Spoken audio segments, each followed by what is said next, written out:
कौन है ये कली पुरुष? क्या आपके अंदर भी है ये इंसान? हाँ, आप इसे इंसान ही बोल सकते हो, क्योंकि ये एक ऐसा है ना जो हर एक इंसान के अंदर है। मतलब जो इस धरती पे भक्त है उनके अंदर भी है, और जो भक्त नहीं है उनके अंदर भी है। लेकिन फ़र्क इतना है ना कि हम जो भक्त होते हैं, मतलब जो हम भक्ति करते हैं, वो इंसान जो होते हैं वो कली पुरुष को शांत रखते हैं, वो उसे बाहर आने नहीं देते हैं। और इस बात का पुराण हमें कल की पुराण में भी मिलता है कि ये सभी पुरुषों के अंदर है, बस जो सतयुग के लोग थे उनके अंदर नहीं था, क्योंकि उनको क्रोध नहीं आता था, गुस्सा नहीं आता था। और भी मतलब मैं आपको आगे चल के बताऊंगा उसके लक्षण क्या है कली पुरुष के, और उसका मकसद क्या है। तो सबसे पहले तो वो अमर है क्योंकि उसने अमृत की बूंद पी ली थी। और वो सब कैसे हुआ उसके ऊपर भी आपको अगर वीडियो चाहिए तो कमेंट में बता देना, मैं वीडियो जल्दी लेके आऊँगा कि कली पुरुष अमर कैसे है। और इसलिए कल के अवतार को हर बार जब ये चक्र घूमता है, सत्य, त्रेता, द्वापर, कलयुग, तो आना पड़ता है। तो फिर अभी आ जाते हम उसके लक्षण पे, क्या है, यानी कि कली पुरुष के क्या क्या लक्षण है। तो सबसे पहला लक्षण है उसका क्रोध। अगर आपको बहुत जल्दी और ज़्यादा क्रोध आता है तो फिर वो सबसे ज़्यादा घातक लक्षण भी माना जाता है, और उससे सारे काम बिगड़ते हैं। तो वो कली पुरुष की देन है और उसी का लक्षण है। तो उसके बाद है निर्दयी होना।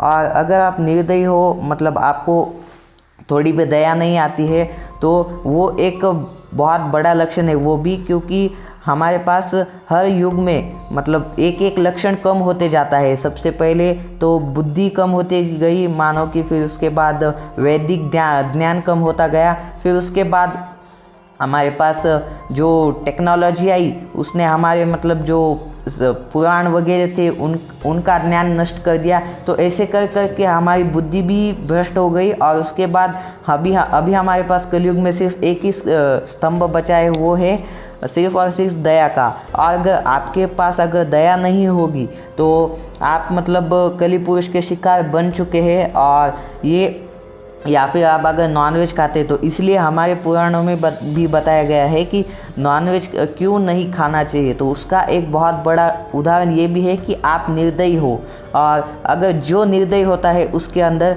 कली पुरुष अवश्य होता है, चाहे वो भक्त हो या ना हो। और कुछ तो ऐसे भी लोग होते हैं जो कि मतलब नॉनवेज वगैरह तो खाते हैं और भक्ति भी करते हैं, तो उनको लगता है कि यार ये सब करने से कुछ नहीं होता है, लेकिन ऐसा नहीं होता है। वो अपने भगवान को ही धोखा देना चाहते हैं, तो उनके अंदर भी होता है कली पुरुष। और अगर आप आज की दुनिया में देख लोगे तो आपको विश्वास नहीं होगा कि 90% लोगों के अंदर कली पुरुष मौजूद है। जी हाँ, मतलब मौजूद तो सबके अंदर है, लेकिन जो इफ़ेक्ट उसका होता है ना, वो 90% लोगों के अंदर दिखता है। तो इसके लिए हमें काफ़ी ज़्यादा मेहनत करनी पड़ेगी। मेहनत नहीं, सिर्फ प्रभु का नाम लेना पड़ेगा, और उसी से हम उसको हरा सकते हैं। और ये काफ़ी सारे एग्जाम्पल है, काफ़ी सारे लोगों के साथ ऐसा हुआ है। तो आपको भी यही करना पड़ेगा, सिर्फ और सिर्फ प्रभु का नाम लेना पड़ेगा, और अगर हो सके तो कल की अवतार का, क्योंकि कली पुरुष को सिर्फ और सिर्फ कल की अवतार ही हरा सकते हैं, और वही इस कलयुग का अंत कर सकते हैं। तो अभी हमने बात किया लक्षण की, तो अभी हम बात करते हैं सॉल्यूशन की। तो जैसा कि मैंने आपको बताया कि इस पर सिर्फ और सिर्फ प्रभु का नाम लेना ही सॉल्यूशन है, लेकिन आपको जितना हो सके उतना अपने मन के ऊपर भी कंट्रोल करना है। क्योंकि कभी कभी क्या होता है ना, आप अपने मन के ऊपर भी कंट्रोल नहीं कर पाते हो, और आपको बहुत ज़्यादा जल्दी गुस्सा आ जाता है। आपको याद होगा कि श्री राम कैसे थे, श्री कृष्ण कैसे थे, उनको बहुत जल्दी क्रोध नहीं आता था। वो अपने मन के ऊपर कंट्रोल करते थे, तो इसीलिए उनको क्रोध नहीं आता था। और श्री राम को कुछ भी हो वो क्रोध उतना नहीं करते थे, वो सिर्फ कंट्रोल में रहते थे हमेशा। और कली पुरुष को कभी अपने सर पे नहीं चढ़ने दे सकते थे, मतलब वो कभी चढ़ने ही नहीं देते कली पुरुष को। तो इसीलिए जो है ना, श्री राम जो है वो बहुत ज़्यादा शांत दिमाग के थे, और इसलिए वो इतना सक्सेसफुल हुए। उनको बहुत कम गुस्सा आता था, और उन्होंने उस चीज़ पे काबू भी पा लिया था। और ऐसा ही नहीं है कि सिर्फ आप कल की अवतार की भक्ति करके पा सकते हो कंट्रोल अपने गुस्से पे या फिर निर्दयी होने पे, तो आप मेडिटेशन करके भी वो हासिल कर सकते हो वो स्थान, ठीक है। और किसी भी प्रभु की आप भक्ति कर सकते हो, जैसे कि श्री महादेव जी, श्री कृष्ण जी, और अवतारों की भक्ति भी कर सकते हो, जैसे कि श्री हनुमान जी की भक्ति कर सकते हो आप, या फिर मर्यादा पुरुषोत्तम श्री राम की भक्ति कर सकते हो, या फिर जो कल के अवतार जो कि अभी धरती पे है उनकी भक्ति कर सकते हो।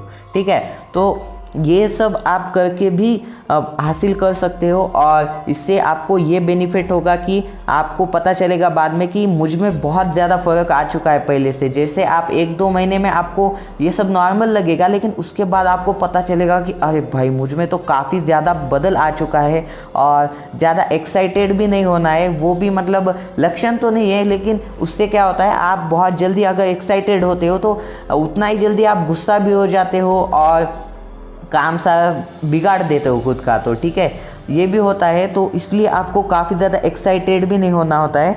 तो ये सब लक्षण थे और हमने आज इस पे बात की। तो आपको ये वीडियो कैसा लगा ये मुझे बताना, और अगर वीडियो पसंद आए या फिर वीडियो में कुछ कमी हो तो मुझे बता दिया करो, ताकि मैं अगली बार सुधार सकूँ वो कमी।